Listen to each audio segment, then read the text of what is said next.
ഇവിടെ ഒരു ഇലയനങ്ങുന്നുവെങ്കിൽ, ഇവിടെ ഒരു മനുഷ്യൻ ജീവിക്കുന്നുവെങ്കിൽ, മരിക്കുന്നുവെങ്കിൽ, ജനിക്കുന്നുവെങ്കിൽ, ഓരോ മനുഷ്യനും ഉപജീവനം നൽകപ്പെടുന്നു എങ്കിൽ ഈ ലോകത്ത് കോടാനുകോടി വരുന്ന മനുഷ്യരുണ്ട്.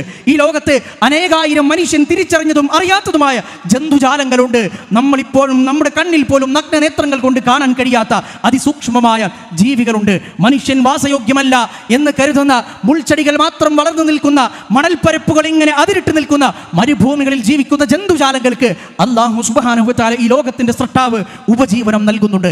എല്ലു മരവിച്ചു പോകുന്ന മനുഷ്യനെത്താൻ കഴിയില്ല എന്ന് മനുഷ്യന്മാർ ധരിക്കുന്ന തണുത്തുറച്ച മഹാകൊടുമുടികളിൽ ജന്തുജാലങ്ങൾ ജീവിച്ചു കൊണ്ടിരിക്കുന്നുണ്ട്.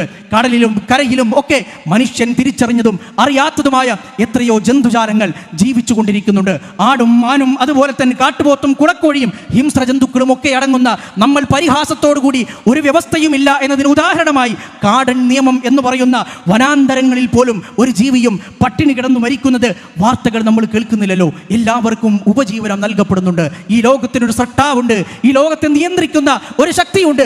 ആ ശക്തി ഈ ലോകത്തെ മുഴുവൻ ഉടമപ്പെടുത്തുകയും ഈ ലോകത്തെ സർവ്വ ജന്തുജാലങ്ങൾക്കും ആ ശക്തി തന്നെ ഉപജീവനം നൽകുകയും ചെയ്യുന്നുണ്ട്. ഒരു ടീസ്പൂൺ തേൻ ശേഖരിക്കാൻ വേണ്ടി 4000-ഓളം പൂക്കളിലേക്ക് പറന്നു ചെല്ലുന്ന തേനീച്ചയും അതേ തേൻ ഒരു ലാഘവത്തോടു കൂടി ഒരു സ്പൂണിലെടുത്ത് വായിലേക്കിട്ട് നുണഞ്ഞിറക്കുന്ന നമ്മളാകുന്ന മനുഷ്യരും ഒക്കെ അടങ്ങുന്ന ഈ വലിയ ഭൗതിക ലോകത്തിന് അല്ലാഹു സുബ്ഹാനഹു വ തആല ഉപജീവനം നൽകുന്നുണ്ട്. അത് മനുഷ്യനെ ചിന്തിപ്പിക്കുന്ന കാര്യമാണ്.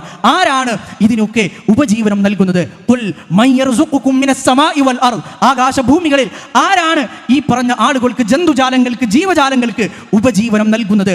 അമ്മൻ യംലികുസ് സമഅ വൽ അബ്സാർ, കാഴ്ചയെയും കേൾവിയെയും കാഴ്ചകളെയും ഒക്കെ ഉടമപ്പെടുത്തുന്നവൻ ആരാണ്? വമൻ യുഖ്രിജുൽ ഹയ്യ മിനൽ മയ്യിതി വയുഖ്രിജുൽ മയ്യിത മിനൽ ഹയ്യ്, മയ്യിത്തിൽ നിന്ന് ഹയ്യിനെയും നിർജീവാവസ്ഥയിൽ നിന്ന് ജീവനുള്ളതിനെയും ജീവനുള്ളതിൽ നിന്ന് നിർജീവമായതിനെയും പുറത്തു കൊണ്ടുവരുന്നവൻ ആരാണ്?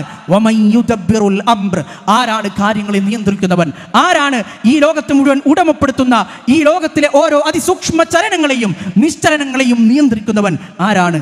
ഫദാലികുമുല്ലാഹു റബ്ബുകുമുൽ ഹഖ്, ആ ശക്തിയെയാണ് അല്ലാഹു എന്ന് ഇസ്ലാം പരിചയപ്പെടുത്തുന്നത്.